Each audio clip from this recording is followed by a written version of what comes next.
Hey, this is Joe Price. I just wanted to give a quick demo video. A friend reached out about this question about when you're using sourcelinker and there's duplicates, should you do the duplicates first or should you do sourcelinker first? So let me just show you the example this friend sent, and I'll be using it in the context of Goldie May because it has some nice features for this problem.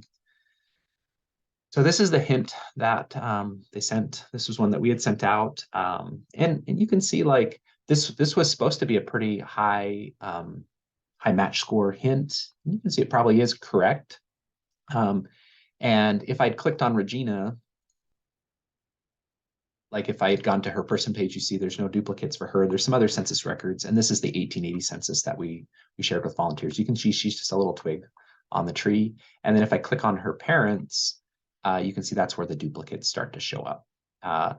That's the same kind of duplicates that we see when we're using Goldie May. So one nice thing I like about Goldie May is when I'm about to do a hint, it tells me if there's duplicates. And sometimes if I see something like this, I might just skip the hint altogether, which probably is the best thing to do in this situation. But let's think about if we decided that we wanted to take on this challenging case. So let me just show you, let's just click on one of these duplicates. So I just went to James's page and I'm just going to click on review merge.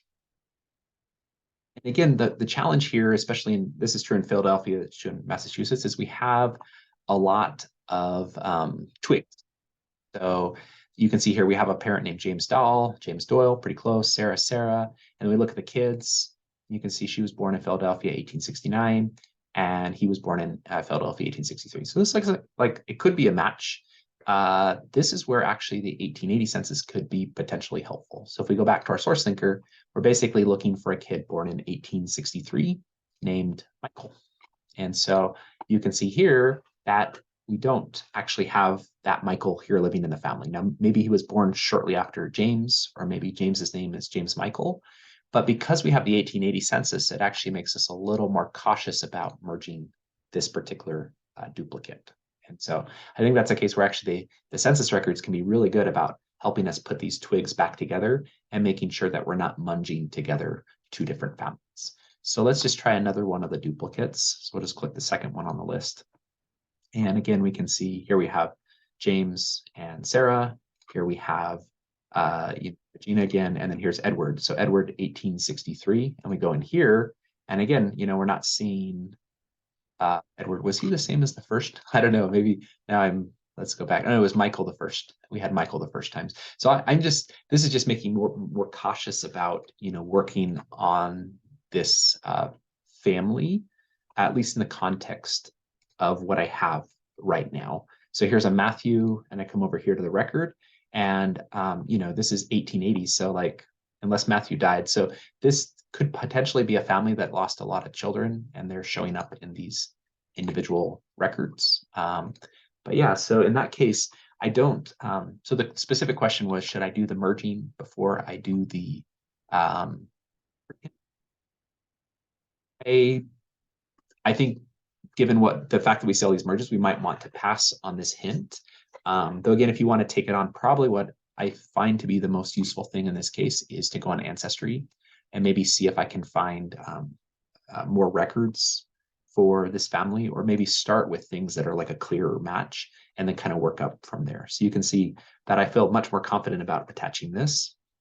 Now, it's not terribly helpful in terms of knowing who her siblings are, but at least now we have a pretty good confirmation of when she was born, maybe how her name is spelled, and maybe if we come over here to Ancestry, then we could take a look and see what other people think.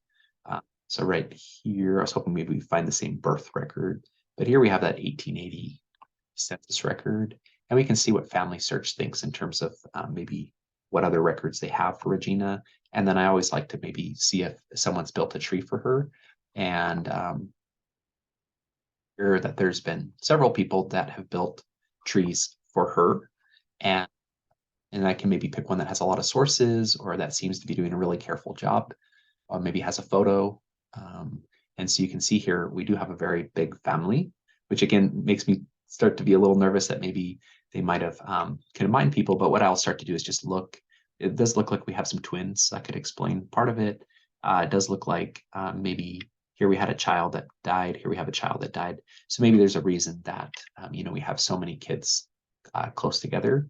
But so then what I might do is I might kind of look over the sources attached to this family and see if I kind of trust this person's research. And that might help me put this family back together. But in the context of like doing a hint on my phone or just focusing on the source linking part of this task, I probably would skip this one. But you can see here that if this research over here is carefully done, we could potentially put together we could put all these duplicates back together, which would be really great. So like if we come back here to James, we might be able to figure out, which of those duplicates should be merged. So let's just take that first one as an example and just see if the name that shows up there shows up here. So we have a Michael in 1869.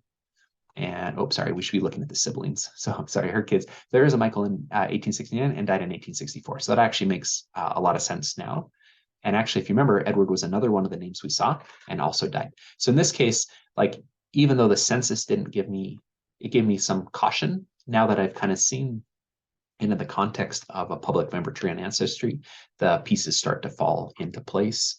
And let's now go back and just look at that 1880 census for Regina, and that might help us really put things in context. So here we have the 1880 census, and we've got John. So as we look over here, there's John, there's Annie, there's Mary, there's James, and there's Sarah. And then we can see Joseph died, Elizabeth died, Edward and Michael died. And so now this actually makes a lot more sense now that we have the context where we have death dates and other records attached. And so we should just be really grateful to this person on Ancestry that did a really careful job kind of putting all the pieces together for us. So I hope that's helpful. I guess like the summary answer is that it's really great that when we use Goldie May, we can see the possible duplicates. And if I see a whole bunch of duplicates, that might make me pause just a little bit in terms of doing the source, unless I'm kind of ready to like dive right in. The other thing I find is that as I add the kids, a lot of times I can put the twigs together because it'll provide a possible match. So even if I didn't know there was a duplicate, a lot of times when I'm attaching the source, it says, hey, this might be the right person. I would always take those very seriously and try to use it as a way to connect all the family together. I guess the biggest thing here is I think this one illustrates that the census records can really play a key role in pulling a lot of twigs together. And there are a lot of twigs in places that have really good birth records. So Philadelphia, Massachusetts. I hope this video was helpful.